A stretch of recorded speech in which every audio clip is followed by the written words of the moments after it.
baina ya raia kwa watawala. Na sisi waislamu tuna mifano ya madhara yaliyopatikana kwenye umma huu kwa sababu ya kuwatia chuki raia dhidi ya watawala. Tuna mifano iliyotuachia athari mbaya mpaka leo. Maqtalu Uthman ibn Affan radhiyallahu ta'ala anhu, kuuawa kwa al-khalifatu al-thalith Uthman, asili yake ni chuki zilizoingizwa kwa raia dhidi ya Uthman, na kwamba yeye alikuwa anawalinda jamaa zake ambao walikuwa ni wabadhirifu wa mali za umma. Maneno haya yakaenezwa na watu wa shar wakiongozwa na Khawarij, ikapelekea kujitokeza watu wenye ujasiri wakamuua Uthman ibn Affan radhiyallahu ta'ala anhu.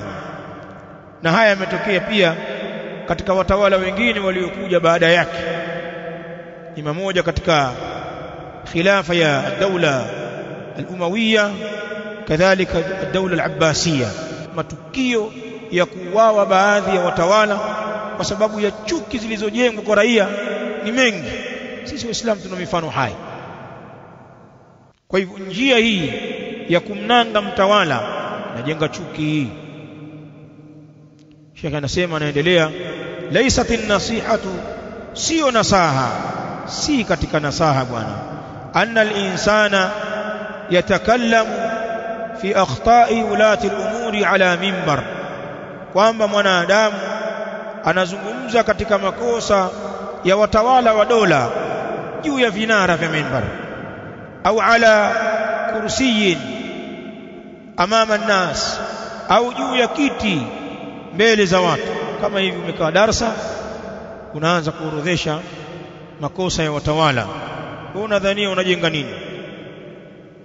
Sheikh anasema hadha la yakhdimu almaslaha, jambo hili haliyatumiki maslahi bwana, wa inma yazidu sharru sharra, na kwa hakika si vinginevyo inazidi shari zaidi. Ile shari inazidi shari. Wa inma yazidu sharru sharra, na hakika si vinginevyo inazidi shari zaidi. Utaratibu huu hauna maslahi yoyote ya kuwanasihi watawala hadharani. Hata wewe pia upendi kunasihi wa hadharani kwenye makosa yako. Hakuna katika sisi anayependa mambo hayo. Na wewe wala si mtawala, wewe ni mtu wa kawaida tu. Pengine hata huna watu watano kwenye mji wanakujua, labda wanakujua mkeo tu, hujulikani. Lakini pia ukiambiwa jambo mbele za watu, umeniadhiri, ushaniadhiri, umenivua nguo, umenivunjia heshima yangu, lakini una hata heshima, lakini unasema umenivunjia heshima yangu. Vipi kwa mtawala ambaye raia wote, vyombo vyote viko chini yake? Sheikh anasema, innama an-nasihatu an tattasila biulati al-umuri shakhsiyan, kwa hakika si vinginevyo nasaha.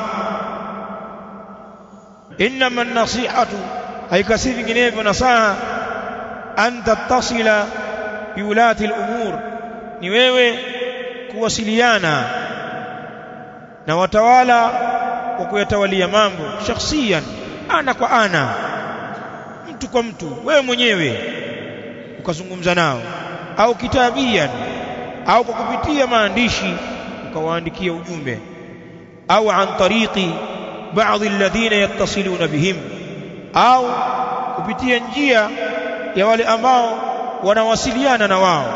Pana watu wako karibu na watawala, namjua kuna mtu fulani labda ni msaidizi wake, au ni mtu kamteua mshauri wake wa mambo, pitisha maneno yako kwao,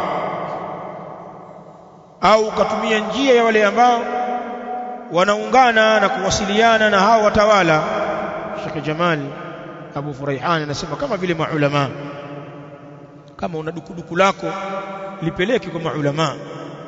Maulama wao wana nafasi za kuwafikia watawala na kuwaambia.